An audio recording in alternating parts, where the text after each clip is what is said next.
My mother-in-law thought I was poor. Until I bought her dream house. You know, that type of woman who judges people based on the car they drive and the brand of bottled water they drink. Yeah, that's my mother-in-law. Carol.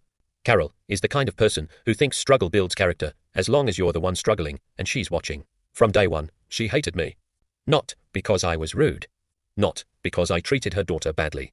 No, she hated me because I drove a 2006 Honda Civic and showed up to dinner wearing a shirt without a logo.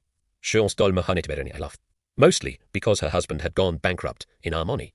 When I proposed to her daughter, Carol pulled my fiancé aside and said, "Marrying a man without assets is like buying a car without airbags." I pretended not to care.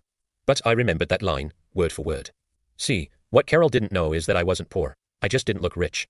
I invest. I save. Premier build. I buy crypto when people panic and stocks when they cry. And I drive a Civic because it still runs like a dream and because it annoys people like her. Fast forward 3 years. Her daughter and I are happily married. Carol tells me Monsieur Minimaliste and Work Upon Book for Christmas with a note that said for when times get tough. Yeah. Real comedian. Then one day, she invites us over to her house, correction. Her rented house, and says, "You two really should start thinking about investing in property. It's what adults do." Oh, Carol. 2 months later, her landlord puts the house up for sale. She panics, starts crying. Says, "If I lose this place, I'll die. It's my dream home." My wife feels bad. I feel an opportunity, so I quietly buy it. In cash, put it under an LLC so the name wouldn't show. And I let her stay as a tenant. She never knew. Until the day she called the new landlord to complain that the rent increased by $100. I told her I'd send the owner her message. Then I showed up at her door with a clipboard. En dagrin. "Hey Carol, the owner said I should handle this personally." She looked confused. "You work for the landlord."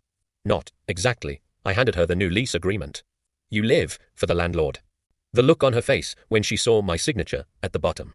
Pure poetry. And you know what? I didn't even raise the rent. I just installed solar panels and told her she had to text me if she needed approval. To turn the heating past 22 degrees Celsius. Sometimes revenge isn't loud. It's quiet, passive-aggressive, and eco-friendly. Now every time she brags about her beautiful home, I nod and smile. Because technically, it is her dream house. She just forgot to read the fine print. Dreams rent monthly.